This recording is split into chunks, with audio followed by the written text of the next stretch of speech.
Good morning class. Previous class में हमने पढ़ा था ट्रांसफॉर्मेशंस के कुछ सेंटेंस हमने बनाए थे। पार्ट 4 हमने लास्ट प्रीवियस क्लास में पढ़ा था। आज हम पढ़ रहे हैं पार्ट 5। ट्रांसफॉर्मेशंस में कुछ और तरह के टाइप्स के भी सेंटेंस आते हैं जो किस तरह से चेंज होते हैं वो आज हम पढ़ेंगे। देखिए, आपने डिग्री पढ़ा होगा, लास्ट आपने देखा होगा 5th 6th 7th में क्लासेस में डिग्रीज पढ़ते हैं। तो डिग्री में हम किस तरह से, आपको पता है 3 टाइप्स ऑफ डिग्रीज होते हैं। फर्स्ट होता है पॉजिटिव डिग्री, फर्स्ट होता है पॉजिटिव, सेकंड कंपैरेटिव और लास्ट सुपरलेटिव। ठीक है, ये आपने पढ़ा होगा। जैसे इसमें पॉजिटिव में गुड होता है, कंपैरेटिव में बेटर और सुपरलेटिव में बेस्ट। ये आपने पढ़ा होगा। 6th 7th 8th क्लास में मोस्टली डिग्री सेंटेंस आते हैं और डिग्री एक तरह का टॉपिक भी होता है इसके अंदर। तो degree, there are 3 types of degree, positive, comparative and superlative. मैंने आपको कुछ एग्जाम्पल के जैसे बताया। जैसे गुड होता है इसके अंदर, पॉजिटिव में जब गुड वर्ड होता है तो कंपैरेटिव में बेटर बनता है और सुपरलेटिव में बेस्ट बनता है। आज हम सीखेंगे कि पॉजिटिव को किस तरह से कंपैरेटिव में चेंज करते हैं सेंटेंसेस को, और कंपैरेटिव किस तरह से सुपरलेटिव में चेंजेस करते हैं। ठीक है, देखिए आप कैसे सेंटेंस बनते हैं ये।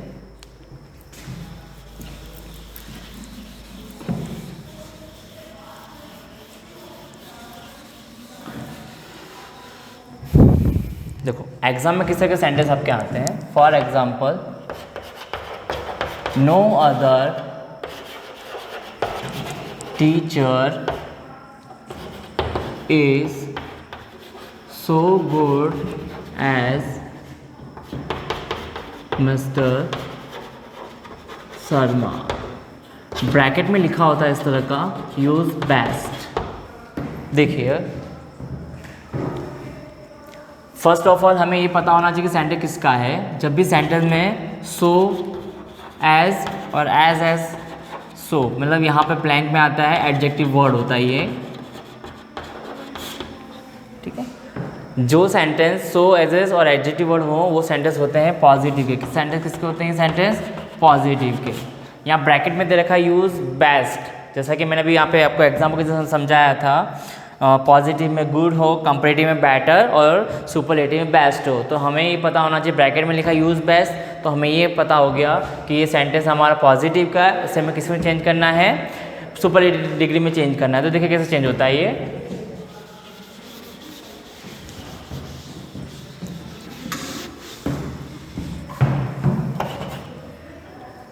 Mister Sharma is the best teacher in my school। देखिए, ये मैंने चेंज किया है। ब्रैकेट में आपके सेंटेंस इस तरह से दे रखा है यूज बेस्ट, तो वो वर्ड हमको इस सेंटेंस में यूज़ करके इसको चेंज करना है। हमको उनको ट्रांसफॉर्मेशंस करना है। इसको ट्रांसफॉर्मेशन हमने किया, ये सेंटेंस था पॉजिटिव का, उसको ट्रांसफर हमने किया सुपरलेटिव डिग्री में। देखिए आप, तो कैसे बनेगा? Mister Sharma is the best teacher in my school. Now इसको हमें कंपैरेटिव में चेंज करना है। हम मान लीजिए यहाँ पे ब्रैकेट में दे रखा है यूज बेटर। देखिए कैसे चेंज होता है ये sentence. Mister Sharma is better than any other teacher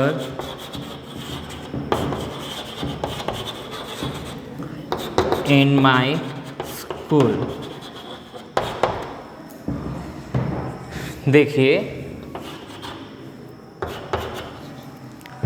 now इसी सेंटेंस को हमने कंपैरेटिव में चेंज किया। कंपैरेटिव में पहले आएगा सब्जेक्ट, सब्जेक्ट के बाद जैसा कि मैंने बताया यहाँ पे लिखा है ब्रैकेट में यूज़ बेटर, तो हमने बेटर वर्ड लगा करके देखिए किस तरह चेंज होता है।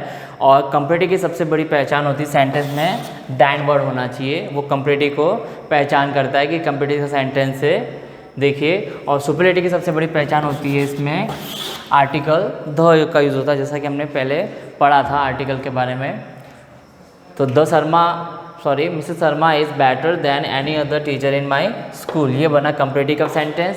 ये सुपरलेटिव का, और फर्स्ट सेंटेंस है हमारा पॉजिटिव का। तो हमारे एग्जाम में इस तरह के सेंटेंसेस आते हैं, ब्रैकेट में आपके इस तरह से वर्ड दे रखा होगा, जैसे यूज़ बेस्ट, तो हमें पता होना चाहिए गुड बेटर बेस्ट, तो बेस्ट यूज़ बेस्ट का यूज़ करना है, मीन्स सेंटेंस का यूज़ हमें चेंज करना है सुपरलेटिव का। उसी सेम थिंग यूज़ बेटर दे रखा है तो सेंटेंस का बनेगा कंपैरेटिव का।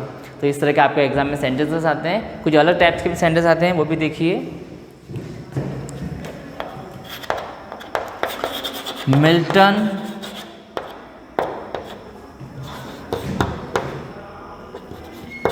was one of the greatest poets of England।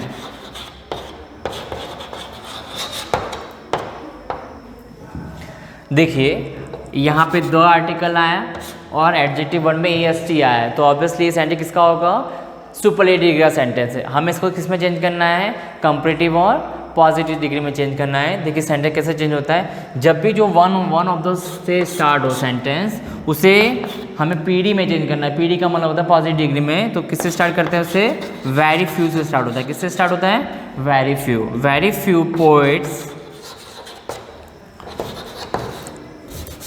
Of England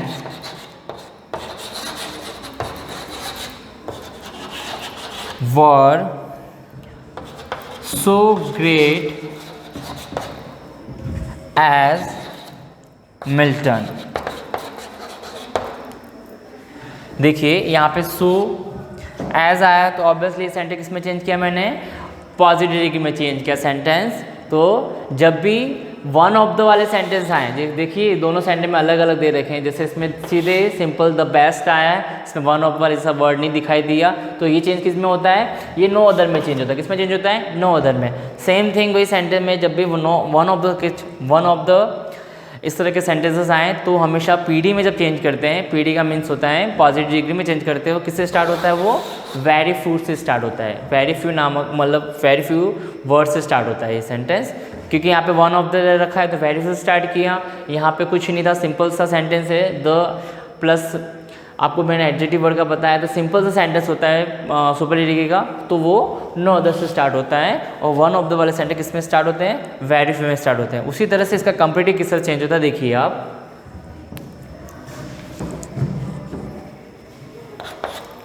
Milton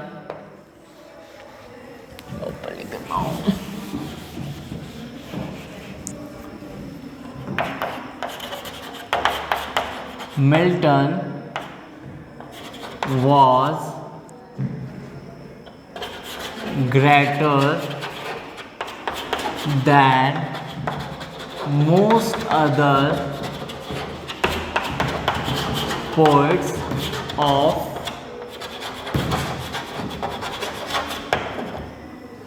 England.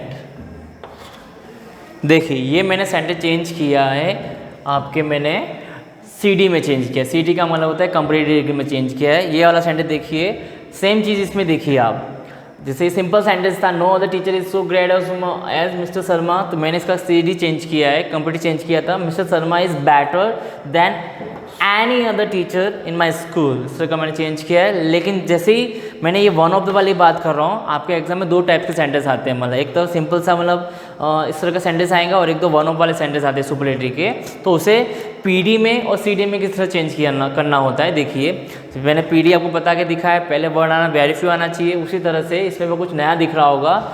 इससे हमें देखें तो देखिए इसमें mister Sharma is better than any other teacher, ठीक है। सेम वही कंडीशन देखिए, इसमें मैंने कुछ चेंजेस किया है, Milton was greater than most other poets of England. तो आपको ये ध्यान रखना है, जब भी वन ऑफ द वाला सेंटेंस होता है तो उसमें मोस्ट अदर वर्ड आता है CD बनाते समय, उसी समय PD बनाते समय हमें ध्यान रखना वेरी फ्यू नामक वर्ड आता है, मतलब वेरी फ्यू वर्ड्स आते हैं। Same which is simple sentence होते हैं तो उसमें किसी भी तरह का कोई चेंजेस नहीं होता है, बस यहाँ पे देखना है, यहाँ पे देखिए आप, मैंने यहाँ एनी अदर चेंजेस किया है, बट यहाँ पे मोस्ट अदर चेंज किया है। अंडरस्टूड। तो ये इस तरह के सेंटेंस होते हैं, PD को आपको CD में चेंज करना है, CD को आपको सुपरलेटिव में, सुपरलेटिव को ऑल ओवर जो भी ब्रैकेट में आपको वर्ड्स दे रखा होता है, तो आपको PD को CD में, CD को SD में, SD को PD में किसी भी तरह से चेंज कर सकते हैं हम। अंडरस्टूड। ये 2 टाइप के आपके एग्जाम में सेंटेंस आते हैं। मैं आपको कुछ और सेंटेंसेस दे रहा हूँ, एग्जाम्पल दे रहा हूँ, देखिए आप।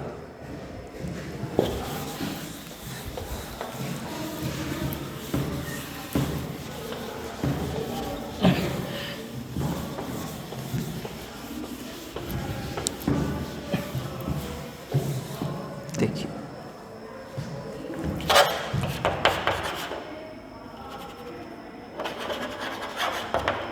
Mount Everest is one of the highest peak in all over the world.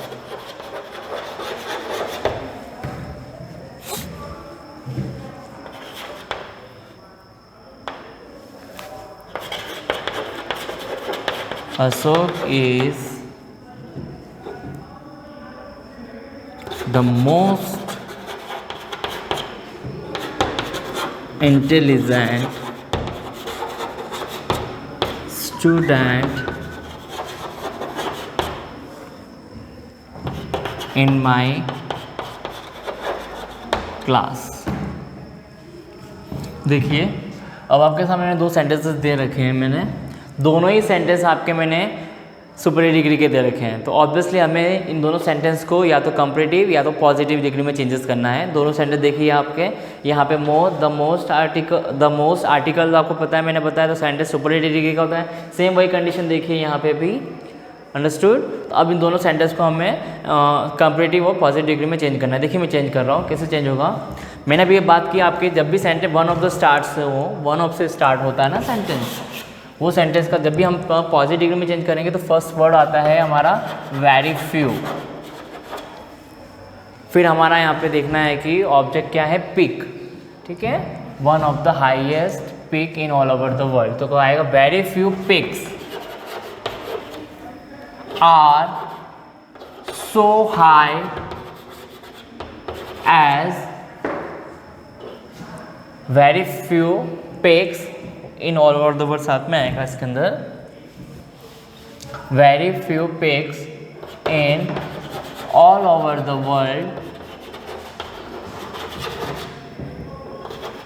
Are so high as Mount Everest. ठीक है,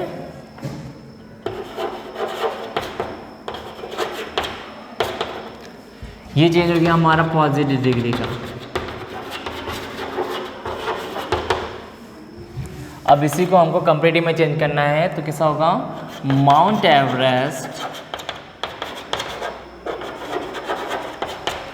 is higher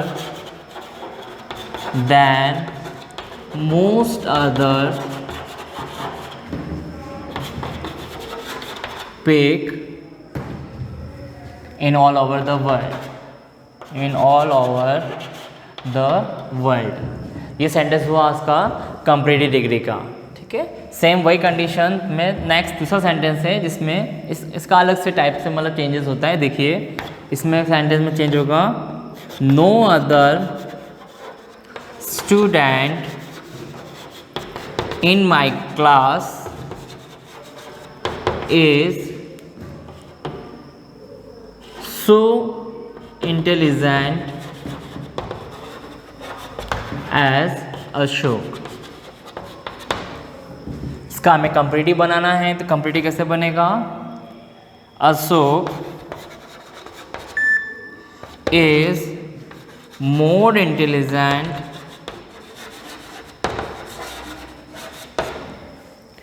than any other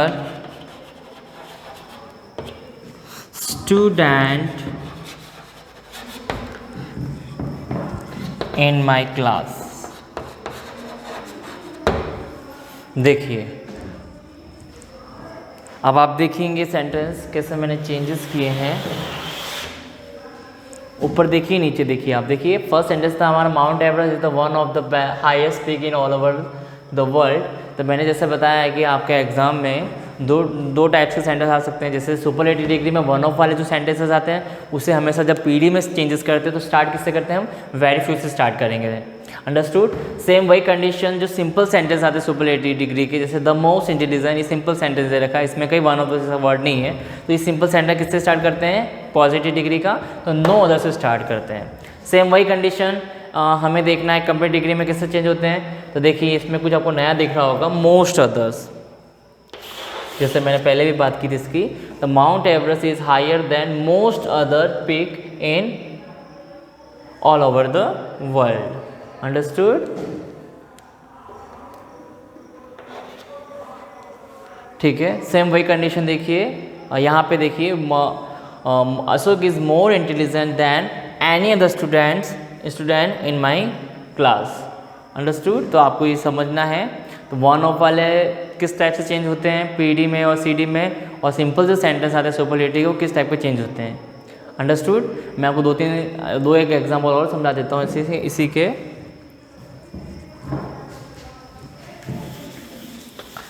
exam में किस टाइप के सेंटेंसेस आते हैं वो देख लेते हैं हम।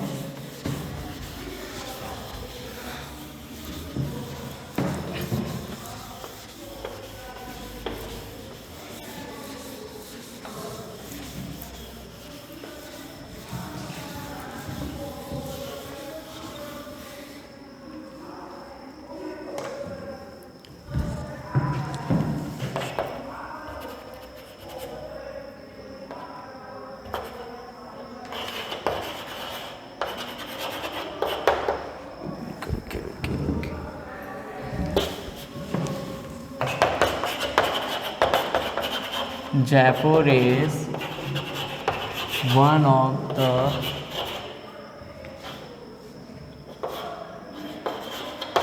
best town in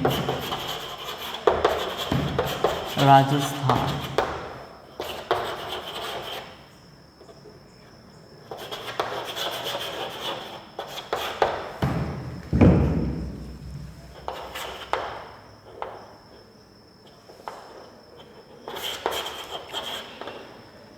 Chennai is the largest city in India.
देखिए अब आपके एग्जाम में इस तरह के सेंटेंसेस आते हैं और ब्रैकेट में इस तरह से दे रखा होता है।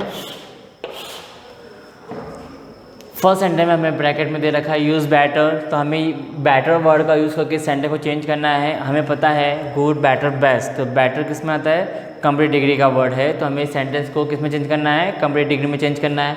सेम वही कंडीशन सेकंड सेंटेंस में देखिए यूज़ लार्ज दे रखा है, सिंपल सा वर्ड है, तो आपको पता है सेंटेंस किसका होगा, पॉजिटिव डिग्री में चेंज करना है। और लास्ट सेंटेंस में देखिए यूज़ बेस्ट दे रखा है, ऑब्वियसली सेंटेंस किसका होगा, सुपर डिग्री का चेंज होगा। तो देखो कैसे चेंज करना है। फर्स्ट सेंटेंस है Jaipur is the one of the best town in Rajasthan, तो इसको चेंज कैसे करना है, बैटर में चेंज करना है, तो कैसे चेंज होगा। तो फर्स्ट देखिए Jaipur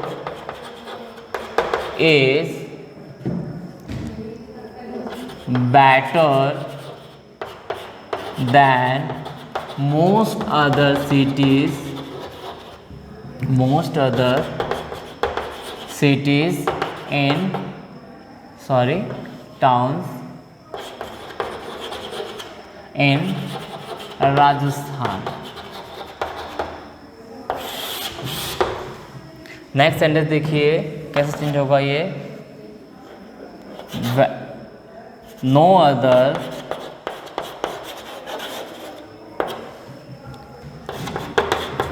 city in India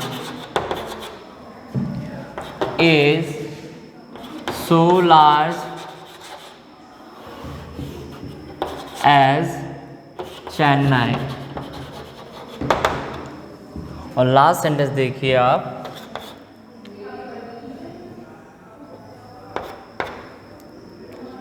very few use best से यूज करना है तो फर्स्ट सेंटेंस हम इसी इसको चेंज करेंगे, डॉक्टर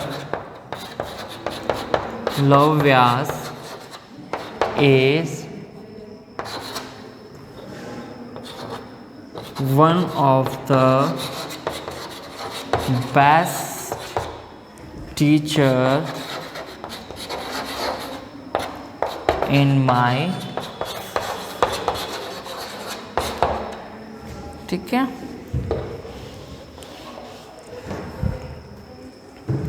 देखिए इस तरह से चेंज होंगे। तो ये आपके सेंटेंसेस थे, आपके एग्जाम में इस तरह के सेंटेंसेस आए।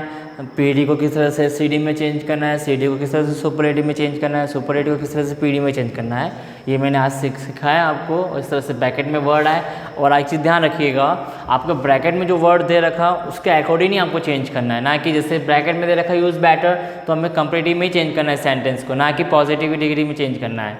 अंडरस्टूड? इसलिए आप दोनों फार्मूला देख लीजिए आप किस तरह से चेंजेस होते हैं, वन ऑफ वाले सेंटर किस तरह के होते हैं और सिंपल सेंटर किस तरह के चेंजेस होते हैं। ठीक है, ये थी आज की class. Okay, thank you.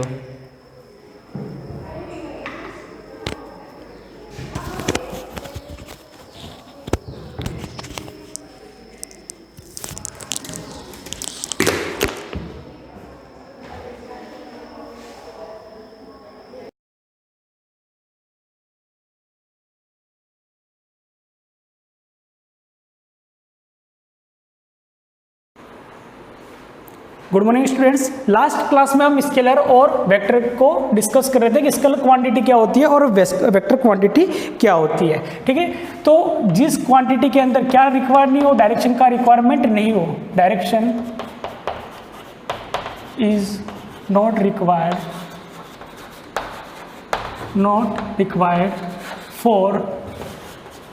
For their description, यानी उसका डिस्क्रिप्शन देने के लिए हमको डायरेक्शन रिक्वायरमेंट की डायरेक्शन की कोई रिक्वायरमेंट नहीं हो, तो ऐसी क्वांटिटीज़ को हम क्या बोलते हैं, स्केलर क्वांटिटी। इसके अंदर हम ओनली फॉर क्या बताते हैं, तो इसके अंदर हम ओनली फॉर स्केल के बारे में बताते हैं, यानी स्केल का मतलब होता है मैग्नीट्यूड। किसके बारे में बताते हैं हम, मैग्नीट्यूड। मैग्नीट्यूड को हिंदी में हम क्या बोलते हैं, परिमाण। क्या बोलते हैं, परिमाण। ठीक है, तो direction is not required for their description, ठीक है, इज कॉल्ड स्केलर क्वांटिटी। और हम कह सकते हैं यहां पर क्या हो जाएगा, for their description, for their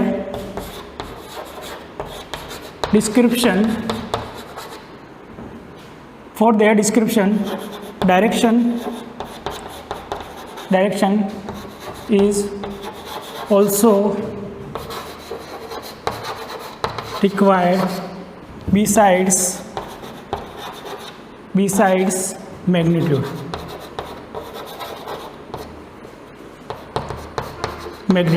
मतलब क्या होती है कि वो क्वांटिटी जिनका डिस्क्रिप्शन देने के लिए मैग्नीट्यूड के साथ साथ क्या बतानी ज़रूरी होती है, डायरेक्शन बतानी ज़रूरी होती है, ऐसी क्वांटिटीज़ को हम बोलते हैं वेक्टर क्वांटिटी। ठीक है, इसके अंदर हम ओनली फॉर क्या बताते हैं, स्केल बताते हैं। स्केल का मतलब क्या होता है, मैग्नीट्यूड, जिसको हम बोलते हैं परिमाण। और इसके अंदर डायरेक्शन प्लस क्या होता है, तो इसके अंदर होता है direction plus magnitude, direction plus magnitude. ठीक है, दोनों रिक्वायर्ड होता है। जैसे कि फोर्स, एग्जाम्पल के लिए हम क्या ले सकते हैं, फोर्स ठीक है। तो फोर्स लगाना है तो कितना लगाना है, तो जैसे कि बोला 5 न्यूटन सर फोर्स लगाना है, तो 5 न्यूटन क्या है, तो 5 न्यूटन है मैग्नीट्यूड, क्या है मैग्नीट्यूड। पर किस डायरेक्शन में लगाना है, कि इस डायरेक्शन में राइट में लगाना है, लेफ्ट में लगाना है, ऊपर लगाना है, नीचे लगाना है, कौन से डायरेक्शन में लगाना है। तो उसके लिए हमको क्या चाहिए, मैग्नीट्यूड के साथ साथ क्या चाहिए, डायरेक्शन भी हमको चाहिए। तो फोर्स कौन सी क्वांटिटी है, वेक्टर क्वांटिटी है, ठीक है। अगर मैंने बोला कि वेलोसिटी, तो वेलोसिटी क्या, कौन सी क्वांटिटी है, तो वेलोसिटी भी कौन सी क्वांटिटी है, वेक्टर क्वांटिटी। क्यों, क्योंकि वेलोसिटी का फॉर्मूला होता है डिस्प्लेसमेंट अपॉन टाइम, और डिस्प्लेसमेंट कौन सी क्वांटिटी है, ऑल्सो वेक्टर क्वांटिटी। यानी डिस्प्लेसमेंट कौन सी क्वांटिटी है, वेक्टर क्वांटिटी है, और टाइम कौन सी क्वांटिटी, स्केलर क्वांटिटी है। तो वेलोसिटी भी कौन सी क्वांटिटी होगी, वेक्टर क्वांटिटी। तो ये कौन सी क्वांटिटी है, वेक्टर क्वांटिटी है। इसके बाद अगर यहाँ पर अगर आप लोगे तो टॉर्क से आप अभी नोन नहीं हो, आगे की क्लास में आप पढ़ोगे टॉर्क क्या होता है, तो टॉर्क भी कौन सी क्वांटिटी है, वेक्टर क्वांटिटी है, ठीक है। इसके बाद एक्सेलरेशन, तो एक्सेलरेशन भी कौन सी क्वांटिटी है, वेक्टर क्वांटिटी है।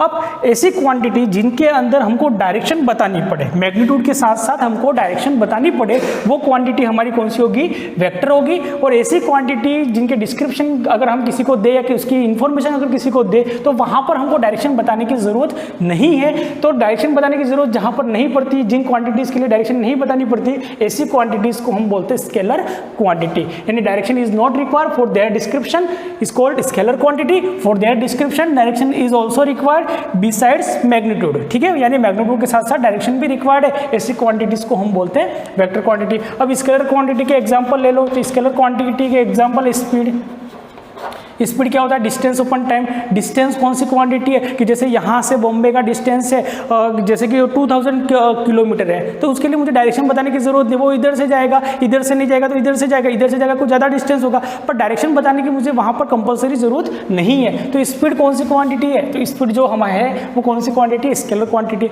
जैसे मैंने बोला दुकानदार को 5 kg आलू दे दो, ठीक है। तो 5 kg जैसे मैंने उनको बोला, इन्फॉर्मेशन दी कितने आलू चाहिए मुझे, 5 kg चाहिए, तो 5 kg आलू के लिए मुझे डायरेक्शन बताने की जरूरत है क्या, यहाँ डायरेक्शन का कोई काम है क्या, नहीं।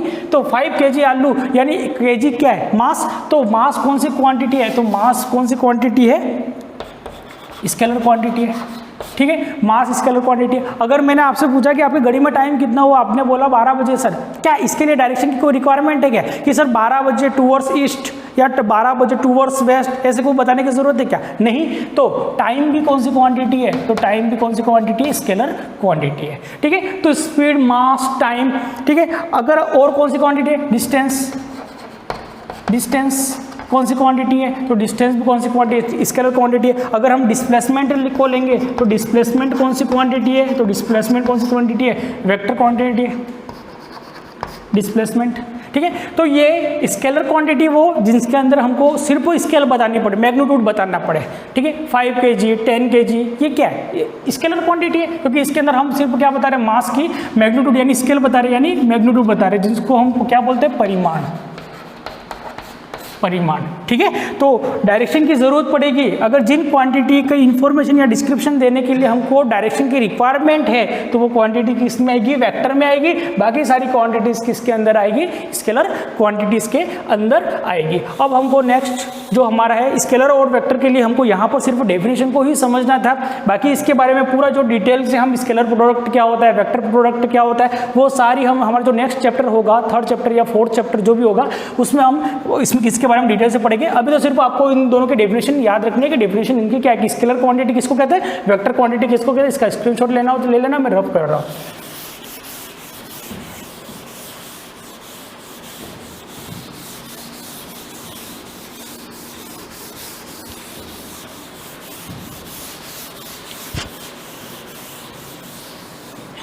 अब हमको समझना है distance and displacement.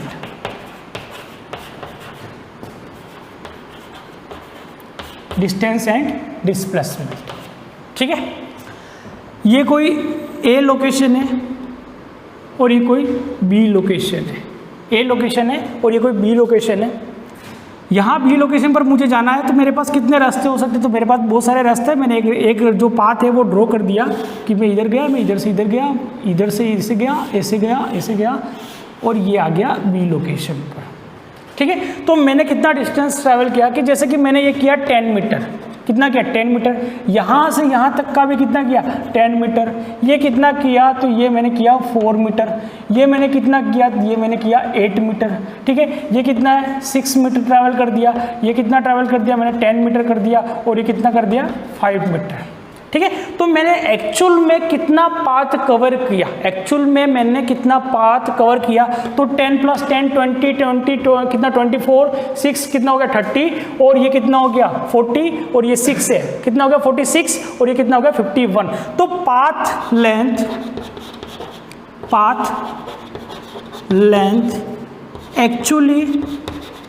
Actually travelled bye an object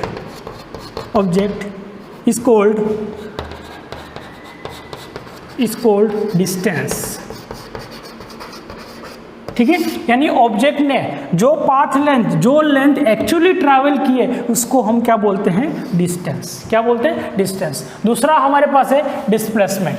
displacement क्या बोलते हैं, तो डिस्प्लेसमेंट हम किसको बोलते हैं, तो ये जो ऑब्जेक्ट की कौन सी पोजीशन थी, तो इस पोजीशन को हमने नाम दे दिया इनिशियल पोजीशन।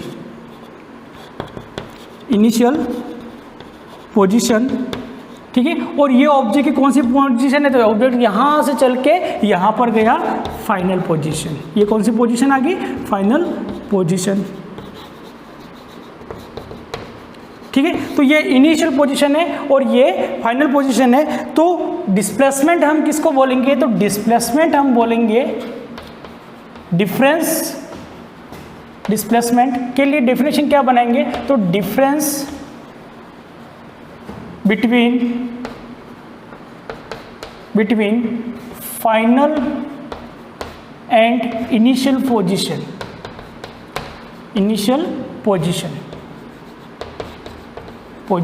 is called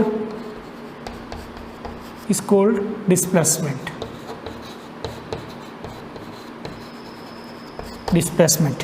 यानी इनिशियल पोजीशन फाइनल पोजीशन और इनिशियल पोजीशन के बीच का जो डिफरेंस है वही क्या होता है, डिस्प्लेसमेंट होता है। तो इन दोनों के बीच में डिफरेंस कितना है, तो इन दोनों के बीच में डिफरेंस कितना है, तो इनिशियल पोजीशन यहाँ पर है और फाइनल पोजीशन यहाँ पर है, तो इन दोनों के बीच में जो डिफरेंस है वो डिफरेंस कितना है, तो ये वाला डिफरेंस। तो ये जो डिफरेंस है यही क्या है हमारा डिस्प्लेसमेंट।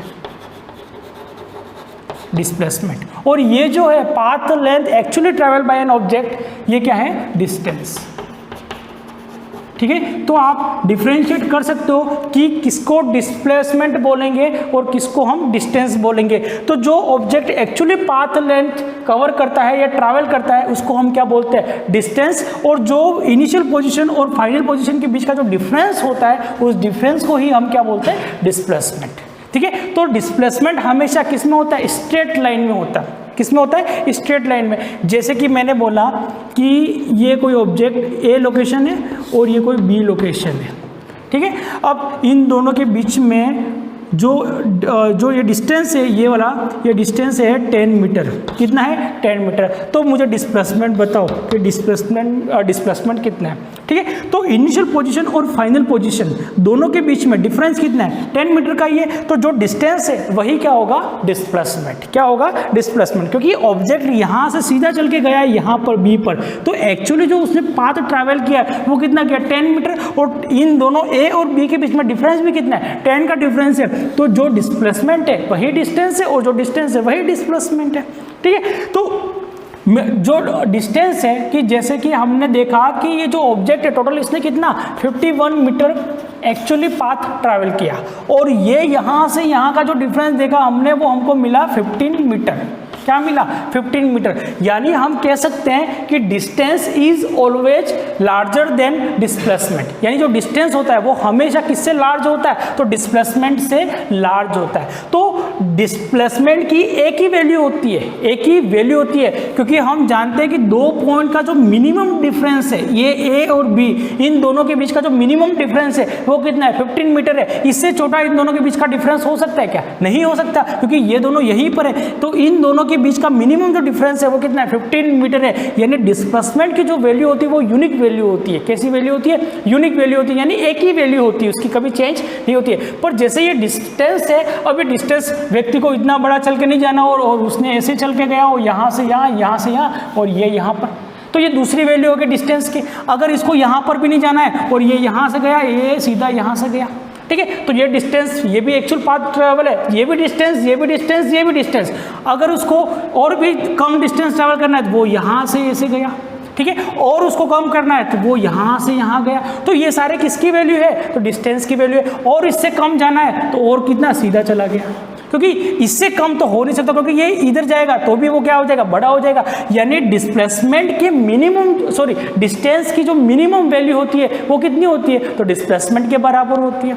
कितनी होती है? डिस्प्लेसमेंट के बराबर होती है। यानी डिस्टेंस की वैल्यू एक से ज़्यादा वैल्यू पॉसिबल है, पर डिस्प्लेसमेंट की एक ही वैल्यू होती है, और जिसको हम बोलते हैं यूनिक वैल्यू, ठीक है। तो डिस्प्लेसमेंट हमेशा किससे, सॉरी, डिस्टेंस हमेशा किससे लार्ज होता है? डिस्प्लेसमेंट से लार्ज होता है। अगर कोई ऑब्जेक्ट स्ट्रेट लाइन में डिस्टेंस ट्रैवल करे, अगर कोई ऑब्जेक्ट स्ट्रेट लाइन में डिस्टेंस ट्रैवल करे, तब उसका डिस्प्लेसमेंट और डिस्टेंस दोनों कैसे होंगे? इक्वल होंगे। तो सिंपल सा आपको ध्यान में क्या रखना है, डेफिनेशन को दिमाग के अंदर रखना है कि डिस्प्लेसमेंट किसको होंगे? तो difference between final and initial position is called displacement, और path length actually travel by an object is called distance, ठीक है। डिस्टेंस की वैल्यू एक से ज्यादा हो सकती है, जितनी 1, 2, 3, 4 और 5 वैल्यू होगी डिस्टेंस की यहाँ पर डिस्प्लेसमेंट कितना? तो 2 पॉइंट के बीच का मिनिमम डिफरेंस कितना है? 15। इससे ज्यादा भी नहीं हो सकता, इससे कम भी नहीं हो सकता। तो डिस्टेंस की वैल्यू एक से ज्यादा हो सकती है। डिस्प्लेसमेंट की वैल्यू हमेशा यूनिक वैल्यू होती है, यानी एक वैल्यू होती है, वो कभी भी ज्यादा या कम नहीं होती। डिस्टेंस हमेशा डिस्प्लेसमेंट से लार्ज होता है, ठीक है। और अगर कोई ऑब्जेक्ट स्ट्रेट लाइन में ट्रैवल करता है, कोई ऑब्जेक्ट स्ट्रेट लाइन में ट्रैवल करता है, तब उसका डिस्टेंस और डिस्प्लेसमेंट दोनों कैसे होते हैं? बराबर होते हैं। अब लास्ट एक चीज लिख लो इसके अंदर कि जो डिस्टेंस होता है वो कौन सी क्वांटिटी होता है? तो डिस्टेंस जो होता है वो स्केलर क्वांटिटी है। कौन सी क्वांटिटी है? स्केलर क्वांटिटी है, स्केलर क्वांटिटी, ठीक है। और जो डिस्प्लेसमेंट है वो कौन सी क्वांटिटी है? तो डिस्प्लेसमेंट है वो वेक्टर क्वांटिटी है। क्यों वेक्टर क्वांटिटी है? कि अगर मैंने बोला भी आपको बॉम्बे जाना है तो आप कितना चले जाओ? 1500 किलोमीटर चले जाओ, 1500 किलोमीटर चले जाओ। अगर आप ए लोकेशन पे खड़े हो, बी लोकेशन पर बॉम्बे है, और मैंने आपने बोला कि सर 15 मेरे को जाना बॉम्बे, तो मैंने बोल दिया कि डायरेक्ट कि आप जाओ 1500 किलोमीटर चले जाओ, 1500 किलोमीटर चले जाओ। अब मैंने आपको मैग्नीट्यूड तो बता दिया कि कितना 1500 किलोमीटर आपको जाना है। आप चले गए 1500 किलोमीटर, और आप दूसरी जगह पहुंच गए, कहीं पर भी पाकिस्तान पहुंच गए सपोज, ठीक है। अब पाकिस्तान पहुंच गए, वापस आने वाले हो नहीं, ठीक है। तो पाकिस्तान पहुंच गए, तो इसके लिए डिस्प्लेसमेंट ये कितना है? यहाँ से बी, यानी बॉम्बे का जो डिस्प्लेसमेंट है ए टू बी, वो कितना है? 1500 किलोमीटर। तो यहाँ पर जब आप खड़े हो तो मैं मैग्नीट्यूड के साथ अगर मैं आपको डायरेक्शन नहीं बताऊंगा तो आप कहीं पर भी चले जाओगे, इधर चले गए 1500, इधर चले गए 1500। तो उसके लिए मुझे आपको एक पर्टिकुलर डायरेक्शन बतानी है कि राइट हैंड साइड में या ईस्ट में, वेस्ट में आपको किधर जाना है? 1500 किलोमीटर आपको जाना है। तब आप जाके कहाँ पर पहुँच जाओगे? आप बॉम्बे पहुँच जाओगे। तो डिस्प्लेसमेंट कौन सी क्वांटिटी है? वेक्टर क्वांटिटी है, ठीक है। और जो डिस्टेंस है हमारी वो कौन सी क्वांटिटी है? स्केलर क्वांटिटी है। तो दोनों के बीच में हमने जितनी भी डिफरेंस थे वो सारे डिफरेंस हमने पढ़ लिए हैं, सारे डिफरेंस मैंने आपको बोल के समझा दिए हैं, ठीक है। तो बाकी जो हमारी जो स्पीड के बारे में हमको जो पढ़ना है वो हम नेक्स्ट क्लास में पढ़ेंगे। तो नेक्स्ट क्लास में हमारा टॉपिक रहेगा speed and velocity. Thank you, धन्यवाद।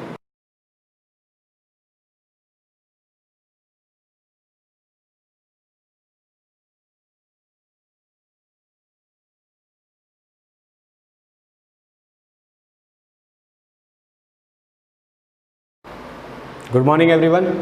जैसा हमने स्टार्ट किया था राइबोसोम, और राइबोसोम आपके लास्ट जो फंक्शन वाला मतलब स्टेप पे आते हैं, इसका मतलब क्या हो जाता है? आपका वो सेल ऑर्गेनल कंप्लीट हो गया है। लेकिन मैंने आपको कहा था प्रोटीन सिंथेसिस की इसकी जो प्रोसेस होती है वो क्या होती है, थोड़ी कॉम्प्लिकेटेड होती है और इसको समझना भी ज़रूरी है। मैं आपको नॉर्मल बता रहा हूँ क्योंकि ये जो आपके प्रोटीन सिंथेसिस की प्रोसेस है वो हम मॉलिक्यूलर बेसिस ऑफ इनहेरिटेंस मतलब DNA, RNA, ट्रांसक्रिप्शन, ट्रांसलेशन वाली प्रोसेस पढ़ते हैं और रेप्लिकेशन इनकी प्रोसेस पढ़ते हैं, तब आप प्रोटीन सिंथेसिस के बारे में कंप्लीटली जान सकोगे होता क्या है। लेकिन मैं यहाँ पे बेसिक आपको बताता हूँ, अगर समझ में आए तो ठीक है, नहीं समझ में आए तो भी आपको समझने की कोशिश करनी है। तो क्योंकि आपको समझ में उसी चैप्टर के अंदर आएगा जब हम DNA और RNA की बात करेंगे, लेकिन यहाँ पे भी आपको थोड़ा थोड़ा समझ में आ जाएगा कि RNA क्या होता है, ट्रांसफर RNA क्या होता है, इनके बारे में हमने पढ़ा नहीं है इसलिए, लेकिन थोड़ा बहुत आपको समझ में जरूर आ जाएगा। हमने फंक्शन की बात की थी किसके, राइबोसोम की। किसके फंक्शन की बात की थी, राइबोसोम्स। अब ये जो राइबोसोम्स होता है उसका फंक्शन मैंने आपको बताया था कि it helps in protein synthesis. ये क्या काम करता है, प्रोटीन सिंथेसिस में हेल्प करता है। ये तो क्लियर हो गया था आपको। इसके बाद हमने इसको क्या कहा था कि ये सेल का क्या कहलाता है, protein factory. Protein factory of cell आपको पूछा जाए तो किसको कहते हैं, राइबोसोम्स को कहते हैं। अब ये करता कैसे है काम, तो आपको ध्यान रखना है, बेसिक में आपको बता देता हूँ। जैसे ये आपका स्मॉलर सब यूनिट है और हमने इसका स्ट्रक्चर भी देखा था। जैसे ये आपका सॉरी स्मॉलर सब यूनिट है और ये वाला जो पोर्शन होता है इसका क्या होता है, मैसेंजर RNA बाइंडिंग साइड। तो यूँ समझ लीजिए यहाँ पे क्या है, मैसेंजर RNA की स्ट्रैंड है, यहाँ पे क्या है, मैसेंजर RNA की स्ट्रैंड है जो इससे जुड़ी हुई है। और मैसेंजर RNA पे अगर आप जानते हो तो इसके ऊपर क्या होते हैं, कॉर्ड्स होते हैं। क्या होते हैं, कॉर्ड्स। और वो कॉर्ड्स क्या काम करते हैं, वो अमीनो एसिड्स ब्रिंग करने का, मतलब जो ट्रांसफर RNA है उस कॉर्ड्स के अकॉर्डिंग अमीनो एसिड्स को लाने का काम करता है। इसके बाद इसके नीचे क्या अटैच होगा, तो इसके नीचे अटैच होता है आपका लार्जर सब यूनिट। तो ये हो गया आपका स्मॉलर और इसके नीचे होगा आपका लार्जर सब यूनिट। और लार्जर सब यूनिट कैसा बना हुआ रहता है वो भी हमने देखा था।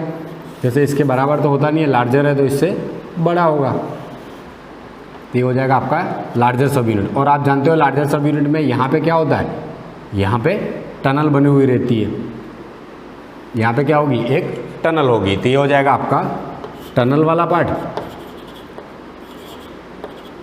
ये हो जाएगा आपका लार्जर सब यूनिट, लार्जर सब यूनिट। और ये हो जाएगा आपका स्मॉलर सब यूनिट। इसके बाद ये हो जाएगी mRNA बाइंडिंग साइड। तो ये mRNA अटैच है यहाँ पे। और यहाँ पे बात करें तो यहाँ पे 3 पार्ट थे, मैंने बताया 3 साइड होती है। ए साइड, जैसे हम यहाँ पे लिख देते हैं ए साइड, एक होती है पी साइड और दूसरी हो जाएगी आपके ई साइड। तो जैसे ही यहाँ पे यूँ समझ लीजिए सबसे पहले कोड रीड होता है तो वहाँ पे हमेशा मैसेंजर RNA पे एक ही कोड होगा, वो होता है AUG जो मेथियोनिन को कोड करता है। और इसको स्टार्टर कोडन भी कहते हैं। मतलब आंख मिच के आप बिना मैसेंजर RNA देखे भी आप बता सकते हो तो वहाँ पे फर्स्ट कोड कौन सा होगा, AUG होगा, यानी मेथियोनिन को कोड करने वाला यहाँ पे क्या होगा, यहाँ पे कोड प्रेजेंट होगा AUG जो मेथियोनिन को कोड करता है। और ये पी साइड पे आएगा, फर्स्ट पेप्टाइडल साइड है भले और जो डोनर साइड है, लेकिन यहाँ पे सबसे पहले ये कहाँ पे आएगा, ये पी साइड पे आता क्योंकि स्टार्टिंग हो रही है प्रोसेस। और यहाँ पे इसको लाएगा कौन, तो यहाँ पे अमीनो एसिड्स को लाने का काम करेगा इस मेथियोनिन को, यानी इस कोड के रिलेटेड वो होगा आपका ट्रांसफर RNA जिसका स्ट्रक्चर कुछ ऐसा होता है। तो वो हम बाद में बात करेंगे। तो यहाँ पे हो जाएगा फर्स्ट कोड। इसके बाद जैसे ये क्या होगा, आपका जो राइबोसोम होता है वो स्लाइड करता है, क्या करेगा, जैसे ये चौक है तो इसके ऊपर राइबोसोम है, यहाँ पे यहाँ का कोड रीड कर लिया। इसके बाद ये मैसेंजर RNA तो यहीं पे रहेगा, लेकिन आपका ये राइबोसोम खिसक के इस तरफ आ जाएगा और दूसरा कोड रीड करेगा। तो जैसे ये आगे बढ़ेगा तो ये क्या होगा, ये वाला आगे बढ़ेगा तो ये वाला कोड क्या हो जाएगा, यहाँ से एम्प्टी हो जाएगा और मैसेंजर RNA मतलब ट्रांसफर RNA क्या हो जाएगा, यहाँ से बाहर निकल जाएगा। कौन सा, जो मेथियोनिन को कोड कर रहा था। क्यों, क्योंकि इसका काम यहाँ पे होगा, ये एग्जिट हो जाएगा यहाँ से, तो इस एग्जिट साइड से ये बाहर निकल जाएगा। लेकिन यहाँ पे क्या होगा, जैसे ये आगे बढ़ा, यूँ समझ लीजिए यहाँ पे कोई कोड है, यहाँ पे कोई कोड है तो ए साइड पे रीड होगा। तो ए साइड पे यूँ समझ लीजिए UUU ट्रिपल U वाला कोड है जिसको फिनाइलएनिन कोड करता है। तो यहाँ पे भी ट्रांसफर RNA होगा और ये क्या लाएगा, फिनाइलएनिन को लाएगा और दूसरा कोड यहाँ पे आएगा और इन दोनों के बीच में बॉन्डिंग बनेगी। और वो बॉन्डिंग कौन सी होती है, पेप्टाइड बॉन्ड होता है। इतना ज़्यादा मैं डिटेल में आपको बताऊंगा नहीं क्योंकि ये ज़्यादा आपके लिए इंपॉर्टेंट होता नहीं, लेकिन मैं एक बार जानकारी दे देता हूँ प्रोटीन सिंथेसिस होता कैसे। तो इन दोनों के बीच में क्या बन जाएगा, पेप्टाइड बॉन्ड बन जाएगा। और ये चेन जो होती है वो आपके टनल से होती हुई कहाँ पे चली जाएगी, एंडोप्लाज्मिक रेटिकुलम के पास। वहाँ पे क्यों गई, तो आपको पता होगा आपका जो लार्जर सब यूनिट होता है वो क्या होता है, किसी मेम्ब्रेन से अटैच होता है। और वो मेम्ब्रेन कौन सी होगी, या तो एंडोप्लाज्मिक रेटिकुलम की होगी या न्यूक्लियस की होगी। तो हम एंडोप्लाज्मिक रेटिकुलम की बात कर रहे हैं यहाँ पे। तो ये पेप्टाइडल चेन यहाँ से क्रॉस होती हुई प्रोटीन यहाँ पे आ जाएगा, किसके पास, यानी प्रोटीन सिंथेसिस होने के बाद आएगा आपके एंडोप्लाज्मिक रेटिकुलम। और फिर बाद में आप जानते हो कि एंडोप्लाज्मिक रेटिकुलम से फिर ये किसके पास जाएगा, गोल्जी बॉडी के पास। वहाँ से मॉडिफाई होकर फिर या तो एंजाइम बनाएगा या फिर कोई और अदर फंक्शन करेगा, यानी किसी मेम्ब्रेन को बनाने का काम करेगा। तो ये हो जाता है प्रोटीन सिंथेसिस इन राइबोसोम। तो इतना ज़्यादा अपने डिटेल में जाने की ज़रूरत नहीं है। अब आगे बढ़ते हैं नेक्स्ट ऑर्गेनल की, यानी फिफ्थ ऑर्गेनल्स की बात करेंगे हम सेल ऑर्गेनल की, वो है आपका माइक्रो बॉडीज। तो नेक्स्ट हो जाएगा आपका fifth cell organelle micro bodies. अब ये क्या होते हैं? तो जो आपके माइक्रो बॉडीज होते हैं ये भी क्या है? सेल ऑर्गेनल है। क्या है? Cell organelle. तो सबसे पहली बात कर लेते हैं कि ये पाए कहाँ पे जाते हैं। तो found in all eukaryotic cell, यहाँ पे कोई एक्सेप्शन नहीं है, ये ध्यान रखना। और ये किसके अंदर पाए जाते हैं? ओनली यूकैरियोटिक सेल्स के अंदर।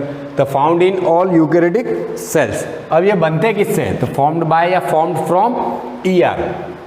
किससे? एंडोप्लाज्मिक रेटिकुलम का ही पार्ट होता है ये भी। फॉर्म्ड फ्रॉम ER, यानी एंडोप्लाज्मिक रेटिकुलम से ही बनते हैं। ER तो आपको समझ में आ गया होगा, इसलिए पूरा लिखने की जरूरत नहीं है। अब ये माइक्रोबॉडीज जो होते हैं वो 3 टाइप्स के होते हैं। कौन कौन से होते हैं? 3 टाइप्स के। मतलब माइक्रोबॉडीज की अगर अपन बात कर रहे हैं तो उन तीनों नामों को क्या कहा जाएगा? वो सेल ऑर्गेनल्स माइक्रोबॉडी ही कहलाते हैं। क्या कहलाएंगे? माइक्रोबॉडी ही कहलाएंगे। लेकिन इसके 3 अलग अलग टाइप है, क्योंकि ये किसी के अंदर पाए जाते हैं, किसके अंदर नहीं पाए जाते। उसके अकॉर्डिंग क्या होते हैं इसके टाइप्स, और फंक्शन भी क्या होते हैं इनके डिफरेंट होते हैं। तो जैसे हम फर्स्ट टाइप की बात करें तो इसके वो है स्पेरोसोम। स्पेरोसोम।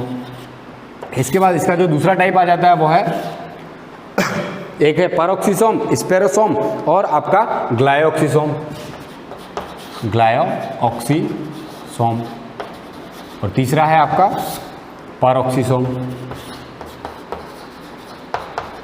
पैरोक्सिसोम। तो देख लेते हैं हम स्पेरोसोम, ग्लायोक्सिसोम और पैरोक्सिसोम। इनको क्या कहेंगे? माइक्रोबॉडीज ही कहते हैं। लेकिन इनके 3 नाम अलग अलग क्यों? उसका रीजन ये है कि इनका फंक्शन भी अलग है, और ये इनकी लोकेशन जो होती है वो क्या होती है? लोकेशन भी डिफरेंट होती है। तो जैसे अपन बात करें तो जो आपका स्पेरोसोम होता है वो कहाँ पाया जाता है? Only in plant sales. Only in plant sales. ये आपके सिर्फ प्लांट सेल्स के अंदर ही पाया जाता है। कहाँ पे मिलेगा आपके? Found in only in found. तो कहाँ पे मिलेगा? Only in plant sales. आपका जो ग्लायोक्सिसोम होता है वो भी क्या होता है? प्लांट सेल्स के अंदर ही पाया जाता है। तो फाउंड इन प्लांट सेल्स। ठीक है, यहाँ पे ओनली लिख देना, only found in plant cells. इसके बाद जो आपका पैरोक्सिसोम होता है वो plant as well as animal cells दोनों के अंदर पाया जाता है। तो found in plant and animal cells दोनों के अंदर पाया जाता है। कौन सा? पैरोक्सिसोम। तो आपका जो पैरोक्सिसोम होता है वो एनिमल सेल्स और प्लांट सेल्स दोनों के अंदर पाया जाता है। आपका ग्लायोक्सिसोम जो होता है वो प्लांट के अंदर ही पाया जाता है, और आपका जो स्पेरोसोम होता है वो क्या होता है? प्लांट सेल्स के अंदर ही पाया जाता है। ये दोनों तो किसके अंदर पाए जाते हैं? प्लांट सेल्स के अंदर, जबकि वो पैरोक्सिसोम जो होता है वो प्लांट और एनिमल दोनों के अंदर पाया जाता है। इसके बाद आ जाते हैं इनका शेप की बात करें तो ये स्पेरिकल होता है, और ये तीनों, अगर तीनों की बात करें तो तीनों क्या होते हैं? स्पेरिकली होते हैं। लेकिन शेप तो पता होना चाहिए, तो तीनों क्या होते हैं? स्पेरिकल होते हैं। तो यहाँ पे क्लियर हो जाएगा इनका शेप क्या होता है? स्पेरिकल होता है तीनों का। इसके बाद बात करते हैं अपन डिस्कवरी की। तो डिस्कवर्ड बाय, इसको डिस्कवर्ड किया था पैरनर करके साइंटिस्ट थे, पैरनर। इसके बाद इसको डिस्कवर्ड किया था, डिस्कवर्ड बाय ब्यूअर। और इसको डिस्कवर्ड किया था, डिस्कवर्ड बाय रोडिन। रोडिन करके साइंटिस्ट थे, इन्होंने डिस्कवर किया था। और डिस्कवर किसके अंदर किया था वो भी ध्यान रखना आप। इसको डिस्कवर किया था in liver and kidney cells. Liver और किडनी सेल्स के अंदर पैरोक्सिसोम को डिस्कवर किया था किसने? रोडिन नामक साइंटिस्ट ने डिस्कवर किया था। आपको ध्यान रखना है स्पेरोसोम, ग्लायोक्सिसोम और पैरोक्सिसोम की बात करें तो इसको पर्नर ने डिस्कवर किया, इसको बीवर ने डिस्कवर किया, और इसको रोडिन ने डिस्कवर किया। और कहाँ पे किया था? In liver and kidney cells. किसके अंदर? लिवर और किडनी सेल्स के अंदर डिस्कवर किया था। अब फंक्शंस की बात करते हैं, ये काम क्या करते हैं और मैक्सिमम कहाँ पे पाए जाते हैं। तो इनके फंक्शंस की बात करें तो ये जो स्पेरोसोम होता है इसके अंदर क्या होता है? हाइड्रोलाइटिक एसिडिक एंजाइम्स होते हैं। तो इनके अंदर क्या होता है? They contain acidic hydrolytic enzymes. अब आपको पता हो तो हमने लाइसोसोम के बारे में पढ़ा था, और लाइसोसोम के अंदर भी क्या थे, हाइड्रोलाइटिक एंजाइम ही थे, वो भी एसिडिक ही थे, एसिडिक हाइड्रोलाइटिक एंजाइम्स प्रेजेंट थे इसके अंदर भी, लाइसोसोम के अंदर, और इनके अंदर भी क्या है, एसिडिक हाइड्रोलाइटिक एंजाइम्स प्रेजेंट होते हैं। मतलब ये काम क्या करेगा, तो ये काम करता है डाइजेशन का ही, ये भी क्या करेगा, डाइजेशन, फैगोसाइड वगैरह का ही काम करता है। इसलिए स्पेरोसोम को क्या कहते हैं, also known as plant lysosome. इसको क्या कहते हैं, आल्सो कॉल्ड, किसको, स्पेरोसोम को कहते हैं आल्सो कॉल्ड प्लांट लाइसोसोम। तो किसको प्लांट लाइसोसोम कहते हैं, ये पूछा जाए तो आपको ध्यान रखना है, स्पेरोसोम्स को क्या कहते हैं, प्लांट लाइसोसोम भी कहते हैं, क्योंकि ये भी डाइजेशन का ही काम करता है और इसके अंदर भी एसिडिक हाइड्रोलाइटिक एंजाइम प्रेजेंट होते हैं। अब ये किनके अंदर पाया जाता है, एग्जाम्पल देखें, जिनके अंदर रिजर्व फूड मटेरियल होगा, मतलब ऐसा प्लांट जिनके सीड वगैरह जो होते हैं उनके अंदर रिजर्व फूड मटेरियल होता है। तो जहाँ पे रिजर्व फूड मटेरियल होगा वहीं पे डाइजेशन की रिक्वायरमेंट होगी। तो ये कहाँ पे पाया जाएगा, जिनके अंदर रिजर्व फूड मटेरियल होता है। तो रिजर्व फूड मटेरियल प्लांट में कहाँ पे होता है, एक तो एंडोस्पर्म के अंदर, एंडोस्पर्म हो गया एग्जाम्पल, और दूसरा हो जाएगा आपका कोटिलेडन्स, कोटिलेडन, ठीक है, कोटिलेडन्स। तो इन दोनों के अंदर ये क्या होता है, स्पेरोसोम्स पाए जाते हैं। तो ये तो हो गया आपका कंप्लीट स्पेरोसोम्स के बारे में। इसके बाद ग्लायोक्सिसोम क्या करते हैं, तो ये फैट का बीटा ऑक्सीडेशन करते हैं, यानी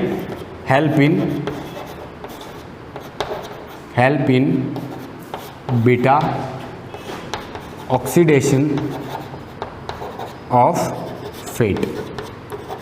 ये होते प्लांट के अंदर है, लेकिन काम क्या करते हैं, help in beta oxidation of fat. अब ये होता क्या है, बीटा ऑक्सीडेशन। तो जैसे यूँ समझ लीजिए ये कोई फैट है, और फैट किस में कन्वर्ट होगा, कार्बोहाइड्रेट में। किस में कन्वर्ट होगा, कार्बोहाइड्रेट में।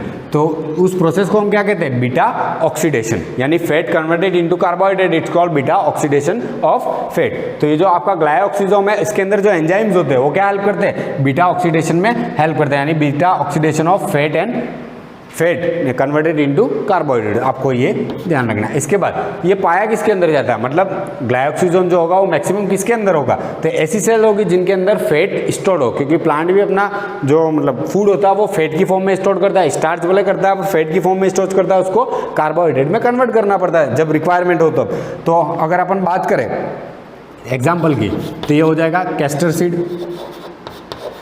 Castor seed. अब जो कैस्टर सीड होता है उसका जो एंडोस्पर्म होता है उसके अंदर फैट होता है, क्या होता है, फैट। तो ये हो जाएगा आपके एंडोस्पर्म ऑफ कैस्टर सीड। तो उसके अंदर क्या होगा, एंडोस्पर्म के अंदर फैट होगा। जो एंडोस्पर्म होता है कैस्टर सीड का, उसके अंदर क्या प्रेजेंट होता है, फैट होता है। In endosperm fat is present castor seed के अंदर। इसके बाद अगर अपन बात करें बेसिक एग्जांपल दूसरा ले लेते हैं, तो एक है आपका पीनट। जो पीनट होते हैं उनके अंदर भी क्या होता है, फैट होता है। तो उसके बीटा ऑक्सीडेशन का काम कौन करेगा, आपका ग्लायोक्सिसोम, यानी उसके अंदर ग्लायोक्सिसोम प्रेजेंट होंगे। तो ये हो गया। इसके बाद बात करते हैं अपन पेरोक्सिसोम की। ये मोस्ट इंपॉर्टेंट हो जाता है, क्यों, क्योंकि ये एनिमल सेल्स के अंदर भी प्रेजेंट है। किसके अंदर प्रेजेंट है, आपके एनिमल सेल्स के अंदर। स्पेरिकल होता है, discovered by Rhodin in liver and kidney cells. ये एनिमल्स के अंदर होते हैं ना, लीवर और किडनी सेल्स। ये प्लांट के अंदर नहीं होते, लेकिन एनिमल्स के अंदर तो होते ही है। तो ये दोनों के अंदर पाया जाता है, भले प्लांट हो या एनिमल्स हो। लेकिन इसके फंक्शन के बारे में देख लेते हैं। तो ये क्या करता है, इट हेल्प्स इन कन्वर्जन, यहाँ पे ध्यान रखना है, मोस्ट इंपॉर्टेंट है, it helps in conversion of uric acid and amino acid into hydrogen peroxide. ये क्या करता है, यूरिक एसिड और अमाइनो एसिड्स को हाइड्रोजन पेरोक्साइड में कन्वर्ट करने का काम करता है। और आपको ध्यान रखना है, जो हाइड्रोजन पेरोक्साइड होता है वो क्या होता है, टॉक्सिक होता है। अब ये कन्वर्ट तो हो गया हाइड्रोजन पेरोक्साइड में, लेकिन ये क्या होता है, टॉक्सिक होता है। और टॉक्सिक होता है तो अपनी बॉडी के अंदर इसकी रिक्वायरमेंट होगी नहीं। तो अब करना क्या रहा, तो इसको ब्रेक डाउन करना पड़ेगा। और ब्रेक डाउन करने के लिए जो एंजाइम रेस्पॉन्सिबल होते हैं वो किसके अंदर होते हैं, पेरोक्सिसोम के अंदर होते हैं। तो पेरोक्सिसोम का काम क्या होगा कि H2O2 जो है उसको क्या करेगा, इस H2O2 को क्या करेगा आपका पेरोक्सिसम, तो it break down and convert into non toxic substance. तो आपको ध्यान रखना है, क्या करेगा, नॉन टॉक्सिक सब्सटेंस के अंदर कन्वर्ट करने का काम करता है। ये कन्वर्ट कैसे करेगा, जैसे अपन बात कर रहे हैं यहाँ पे आपके, इसको क्लियर कर देता हूँ मैं। यहाँ पे आपने लिख लिया होगा या स्क्रीनशॉट ले लेना इसकी। ताकि यहाँ पे इसको हम समझ सके इसके फंक्शंस को। तो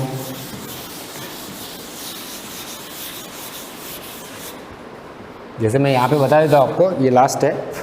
तो ये जो ब्रेकडाउन होगा, तो ब्रेकडाउन कैसे होता है, तो जैसे आपका यूरिक एसिड है, यूरिक एसिड और किसकी बात की थी हमने, अमाइनो एसिड्स की। अगर ये ब्रेकडाउन हो रहा है तो यहाँ पे क्या चाहिए, एक एंजाइम चाहिए, और यहाँ पे जो एंजाइम यूज होता है वो है कैटालेस। कैटालेस करके जो एंजाइम होता है वो क्या करता है, इसको ब्रेकडाउन करेगा, breakdown into alkyl plus H2O2 यानी हाइड्रोजन पेरोक्साइड। और ये हाइड्रोजन पेरोक्साइड क्या होगा, टॉक्सिक होता है। अब इस टॉक्सिक सब्सटेंस को अदर सब्सटेंस में यानी नॉन टॉक्सिक सब्सटेंस में कन्वर्ट करना होता है, तो क्या होगा, यहाँ पे जो आपका H2O2 है ये ऐड होता है विद ऑक्सीजन, यानी क्या होगा, ऑक्सीडेशन होगा। यानी यहाँ पे जो एंजाइम काम आएगा वो होगा ऑक्सीडेज। ऑक्सीडेज करके जो एंजाइम होता है वो क्या करता है, इसको ब्रेक डाउन करेगा, मतलब किस में, नॉन टॉक्सिक सब्सटेंस में। और ये ब्रेक डाउन होता है H2O प्लस O2 में। किस में ब्रेकडाउन हो जाएगा, H2O प्लस O2 में ब्रेकडाउन हो जाता है। मतलब ये क्या करेगा, नॉन टॉक्सिक मतलब टॉक्सिक सब्सटेंस को नॉन टॉक्सिक सब्सटेंस में कन्वर्ट करने का काम करता है। कौन, पेरोक्सिसोम। आपको यहाँ पे क्लियर हो गया। इसके फंक्शन क्या हो गए, तो ये क्या करेगा, ब्रेकडाउन करने का काम करता है, यानी एक formation and breakdown of hydrogen peroxide. और दूसरा ये काम क्या करता है, it helps in photo respiration. दूसरा फंक्शन हो जाएगा इसका, it helps in photo respiration. Photo respiration में भी हेल्प करता है, किसके, प्लांट के। तो ठीक है, यहाँ पे आपके ये सेल ऑर्गेनल खत्म हो जाते थे। आपको ध्यान रखना है जो माइक्रो बॉडीज थी उसके अंदर 3 पार्ट होते हैं। कौन कौन से, मतलब 3 प्रकार के होते हैं माइक्रो बॉडीज, और वो अलग अलग लोकेशन के अकॉर्डिंग उनके अलग अलग नाम होते थे, स्पेरोसोम, ग्लाइऑक्सिसोम और पेरोक्सिसोम। इसकी डिस्कवरी वगैरह किसने की थी वो मैंने आपको बता दिया, और इसके फंक्शन से रिलेटेड हमने बात कर ली। इसके बाद जो नेक्स्ट सेल ऑर्गेनल आएगा वो है आपका माइटोकॉन्ड्रिया, जो हम नेक्स्ट वीडियो में डिस्कस करेंगे। Thank you.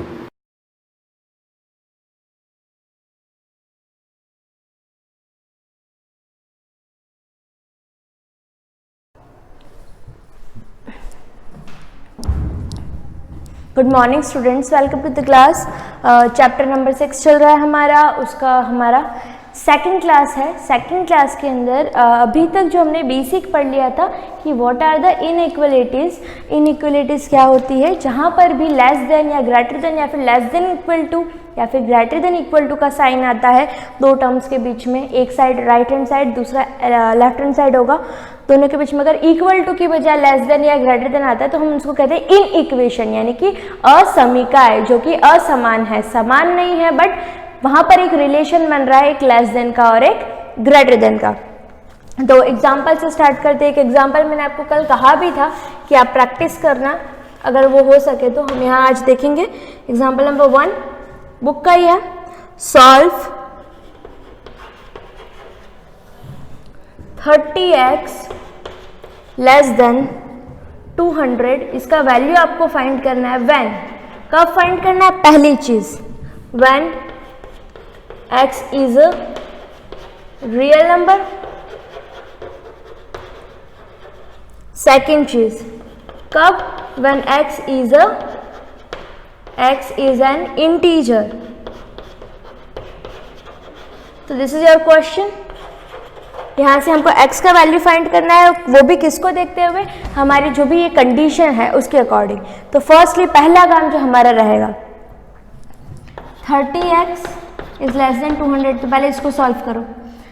सॉल्व करेंगे तो x इज लेस देन, तो रूल के अकॉर्डिंग इधर जो मल्टीप्लाई में तो उधर डिवाइड में जाएगा, साइन में कहीं कोई चेंज नहीं आएगा, ये 0 0 कैंसिल, 20/3। तो इसको अगर हम और सॉल्व करते हैं तो इट वुड बी 3 6 18, 2 और बच रहा है 6, 2/3। This is the answer. मतलब इसका जो आंसर होगा वो 6 पॉइंट समथिंग में होगा, 6 पॉइंट या कह सकते हैं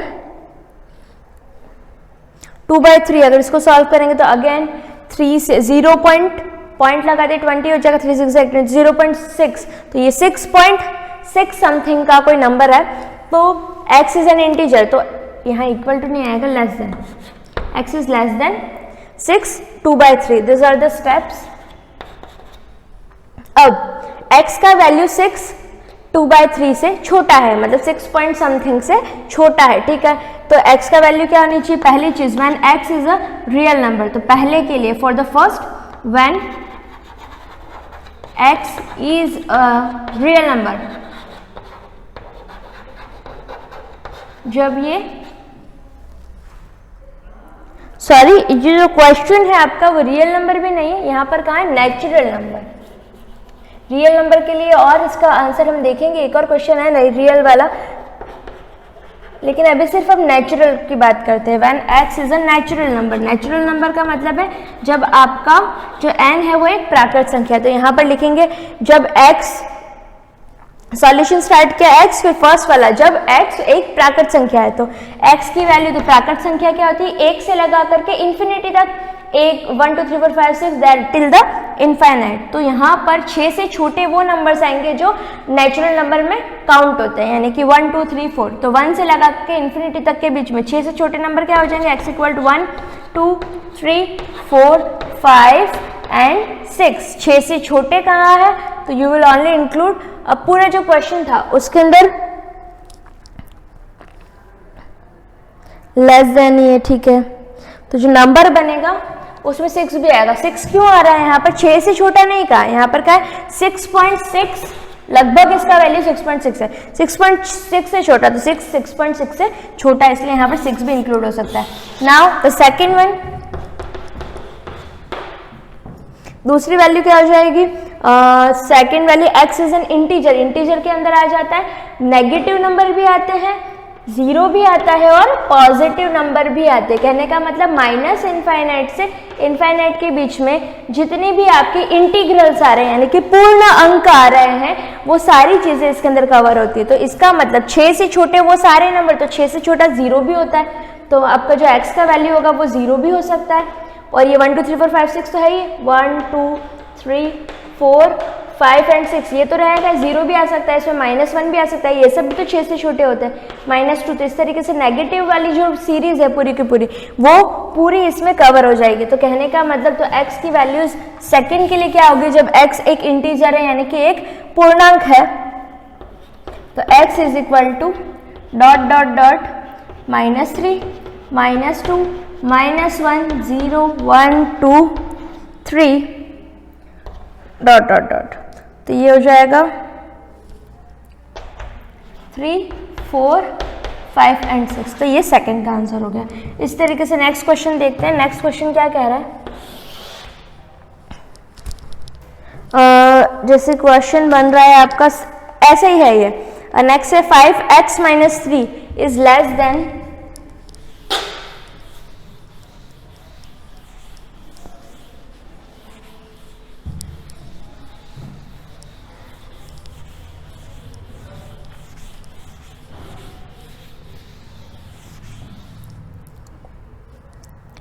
क्वेश्चन नंबर 2, एग्जाम्पल 2 है, वैसे ही आपकी बुक का है। 5x - 3 less than 3x + 1, solve it.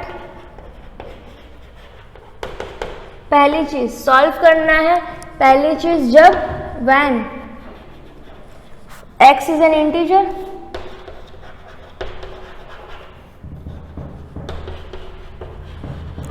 Second आ जाएगा x is a real number.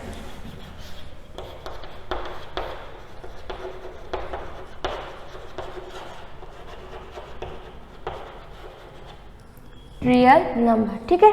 अगर दोनों ही कंडीशंस के लिए हमको x की वैल्यू, तो पहला काम यही रहता है जो भी आपको इन इक्वेशन दे रखी है उसको सॉल्व करना, x का जो भी वैल्यू आ रहा है वो, ठीक है।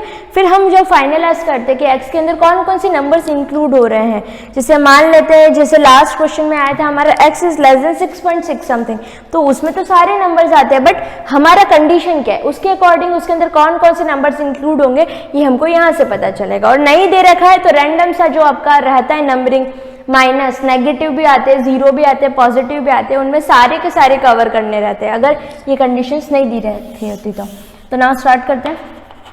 पहला काम इनको सॉल्व करना, 5x - 3 is less then 3x + 1। आपको x का वैल्यू फाइंड करना है, 5x - 3, इसको इधर शिफ्ट किया, प्लस का 3x इधर आया, माइनस का 3x, माइनस का 3x उधर गया, तो ये 1 ऑलरेडी था, +3 तो ये कितना हो गया 4, और ये बन गया 2x, तो आपका x इज लेस देन 2, तो your answer is x is less then 2। अब इसमें कौन कौन सी नंबर्स इंक्लूड है, फर्स्ट है जब आपका x is an integer, integer का मतलब होता है पूर्णांक, पूर्णांक के अंदर पॉजिटिव नंबर भी आते हैं, नेगेटिव नंबर भी आते हैं और जीरो भी इंक्लूड होता है, बस उसमें जो p बाई क्यू फॉर्मेशन होते हैं आपके फ्रैक्शंस वाले वो इंक्लूड नहीं होते। तो इंटीजर्स यानी पूरे जो अंक होते हैं वो सारे लिए जाते हैं, जैसे 1 आएगा, 2 आएगा, 3 आएगा, लेकिन हाफ इसमें इंक्लूड नहीं होता, 3/2 भी इसमें इंक्लूड नहीं होता। तो नाउ इंटीजर्स की बात करते हैं। इंटीजर्स में आ जाएगा पॉजिटिव, नेगेटिव, एवरीथिंग। तो 2 से छोटे, 2 से छोटे मतलब x इक्वल टू क्या क्या नंबर हो सकता है, तो 2 से छोटे, 2 से छोटे में तो 1 भी आ गया। अब देखो यहाँ पर इक्वल टू साइन नहीं है, तो वी कांट से कि यहाँ पर 2 आएगा या नहीं आएगा। यहाँ पर लिखा है 2 से छोटे, 2 के बराबर नहीं लिखा है, 2 से छोटे मतलब 2 से छोटा पहला पूर्णांक 1, फिर 0, फिर -1, फिर -2, -3, -4, -5, जितनी भी काउंटिंग होती है, तो सारी लिखना पॉसिबल नहीं होता है, इसलिए हम यहाँ पर जैसे -3 तक मैंने लिखा है, यहाँ पर मैंने डॉट डॉट यूज कर लिया कि माइनस इनफाइनाइट से ये चल रहा है और 1 पर स्टॉप हो रहा है, तो पूर्णांक है तो लिखा जा सकता है इसको minus infinite dot dot dot dot dot dot use करा यहाँ पे, देन -3, -2, -1, 0 एंड देन 1 पे स्टॉप हो गया, उसके बाद वाले नंबर इसमें नहीं है। सेकेंड वाला आ जाता है, second one x is equal to real number. Real number में सारे नंबर्स आ जाते हैं, सारे मतलब चाहे वो फ्रैक्शन में है, p बाई क्यू का फॉर्मेशन है, पॉजिटिव है, नेगेटिव है, 0 है, डजेंट मैटर, सारे के सारे कवर होते हैं। तो जब आपके पास लिखा है x इज लेस देन 2, तो 2 से छोटे सारे नंबर्स, 2 से छोटा 1.5 भी होता है, 2 से छोटा 3/4 भी होता है, 1/2 भी होता है, इस तरीके से फ्रैक्शंस आर ऑल्सो इंक्लूडेड। तो यहाँ पर नेगेटिव तो आ ही रहे हैं, साथ में यहाँ फ्रैक्शंस भी आ रहे हैं, तो इसको हम यहाँ पर लिख सकते हैं negative of infinite. Negative of infinite से लगा करके 1 तक के जितने भी नंबर्स होते हैं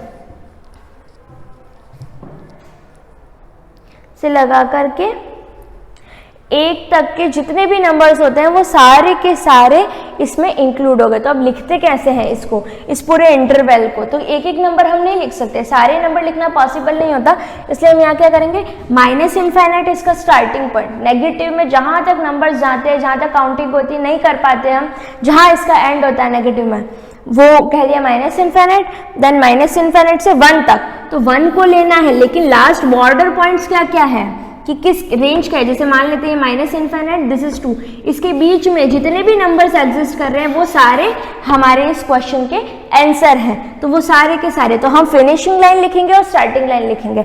तो ये ले लिया मैंने माइनस इनफाइनाइट 1 पॉइंट और इसका दूसरा छोर क्या है, 2 है। अब मैं यहाँ पर ये ब्रैकेट यूज कर लूंगी। अब इस ब्रैकेट का मतलब क्या होता है, ब्रैकेट का मतलब माइनस इनफाइनाइट से 2 के बीच के सारे नंबर्स इसमें पता चल गई। It is a set, set कहते हैं इसको।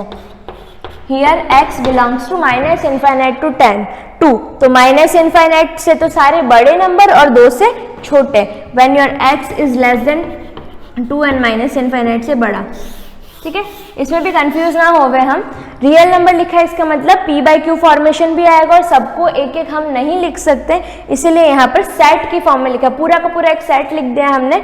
माइनस इनफाइनाइट से 2 के बीच के सारे नंबर इसके अंदर आ गए। जब भी ओपन इंटरवल लिखा होता है, जैसे आपके सामने लिखा है 3, 5, इसका मतलब 3 और 5 के बीच के जितने भी नंबर्स हैं वो सारे, इसमें 3 इंक्लूड, ये नहीं कह रहा है कि नंबर इज 3, x बिलोंग कर रहा है 3, 5 से, इसका मतलब x इक्वल टू 3 है, नहीं ऐसा नहीं, x इक्वल टू 5 है, ऐसा भी नहीं। 3 और 5 के बीच में जितने भी नंबर, 3 इक्वल टू, जैसे x इक्वल टू 4 इसमें आ गया, x इक्वल टू 3.1 इसमें आ गया, 3.2 आ गया, 3.3 आ गया, 3.33 आ गया, एनीथिंग, जितने भी पॉसिबिलिटीज है। तो ये तो स्टार्टिंग पॉइंट हो जाता है, ये लास्ट पॉइंट, इसके बीच के सारे points, it could be 3.1, 3.2, 3.3, 3, but 3 नहीं आएगा और 5 भी नहीं आएगा, उसके बीच के सारे नंबर्स इसमें आ जाते हैं। वैसे माइनस इनफाइनाइट से 2 के बीच के सारे नंबर्स इसमें आ गए। ठीक है, क्लियर है। आफ्टर दिस देखते हैं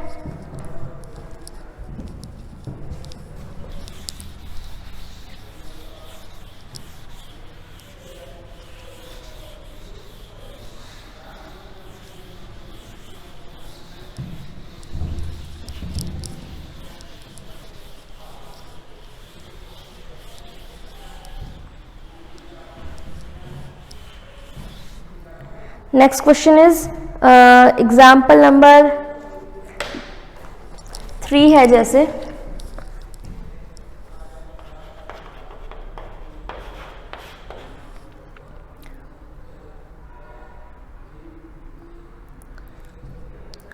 सॉल्व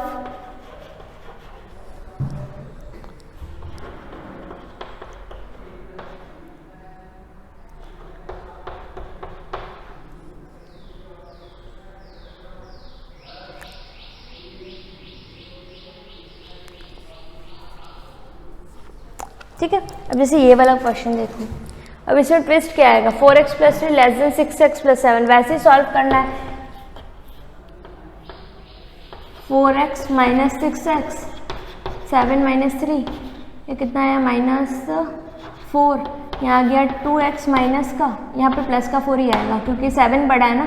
x > 4/-2, x > यहाँ पर क्या आ जाएगा माइनस। वन मोर थिंग, अब ये इक्वेशंस की तरह है, यहाँ पर ध्यान रखने वाली बात है, दिस इज योर -2, तो जब भी नेगेटिव वाली चीज़ें ट्रांसफर होती है, या फिर ऐसा कहे ये -x है, ठीक है, <4/2, तो ये हो गया <2।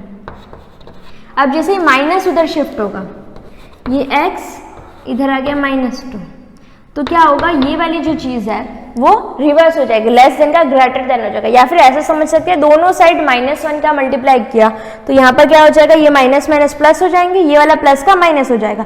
लेकिन शर्त क्या है कि ये जो साइन है वो चेंज हो जाएगा, ये < यहाँ पर है तो अब ये ग्रेटर देन बन गया। तो आपका जो सॉल्यूशन आया वो आया x > <2। x की जो वैल्यू है वो -2 से बड़ी है, कोई कंडीशंस यहाँ पर नहीं दे रखी है, तो जो नंबर्स होंगे वो क्या होंगे, -2 से बड़ा कौन सा होता है, -1 0 1 2 3।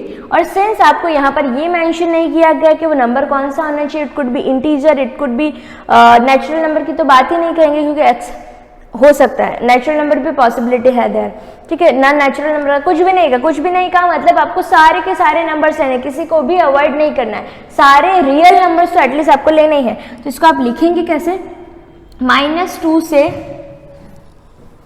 बड़े वाले सारे के सारे नंबर,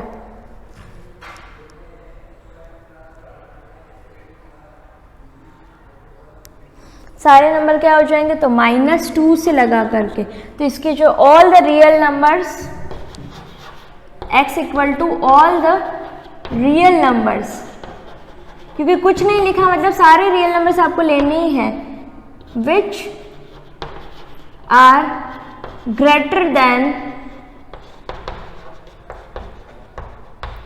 -2। तो यहाँ पर लिखेंगे सभी वास्तविक संख्याएं जो कि -2 से बड़ी है सारी इसमें इंक्लूड हो जाएगी।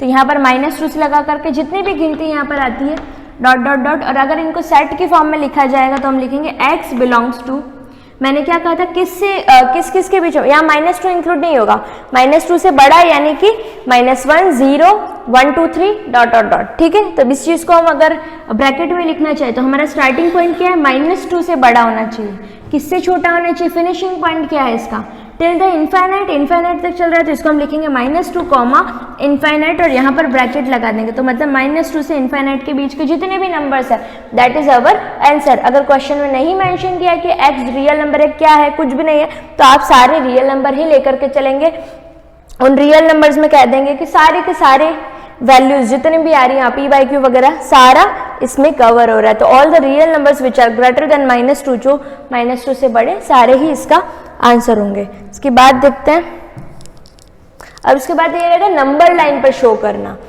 जैसे एक नेक्स्ट एग्जांपल से आप देखिएगा बुक में, तो आंसर भी लाना है उसको नंबर लाइन पर शो भी करना है। जैसे इसको अगर नंबर लाइन पर शो करना होता तो आप कैसे शो करते हैं, what is your number line, this is your number line, 0 1 2 -1 -2 -3 ऐसे करके ये एरो आगे चलता रहा। अब इस लाइन का मतलब है कि ये इनफाइनाइट तक चल रही है, ठीक है, 4 ऐसा आगे चलता रहेगा, यहाँ फिनिश नहीं हो रहा, आगे के आगे ये है, 0 इज द मिडल पॉइंट। अब यहाँ पर जैसे इसको शो करना था तो क्या था, -2 से सारे बड़े, तो दिस इज योर -2, -2 से जितने भी बड़े हैं वो सारे आ जाएंगे, तो मतलब ये सारे कवर होंगे, पूरी की पूरी लाइन कवर होगी टिल द इनफाइनाइट। तो इसका स्टार्टिंग पॉइंट हो गया -2 और ये एरो कहाँ तक जा रहा है, -2 से शुरू हुआ और इनफाइनाइट तक चलेगा। तो -2 से बड़े हैं तो इसमें -2 को नहीं लेना है, हमको शुरुआत करनी है -1 से। तो ये गोला बनेगा -1 से, ठीक है, -1 से स्टार्ट होगा ये और ये चलेगा यहाँ तक। ओके, क्लियर है। इस तरीके से नेक्स्ट एग्जाम्पल आपको ट्राई कर रहे हैं। टिल देन जो भी इसमें नहीं समझ में आ रहा है वो आप मुझे पूछ सकते हैं, और नेक्स्ट के जो एग्जाम्पल्स है वो आपको प्रैक्टिस करने हैं। नंबर लाइन पर शो करना भी आपको आना चाहिए और इस तरीके से सॉल्व करना भी। Thank you.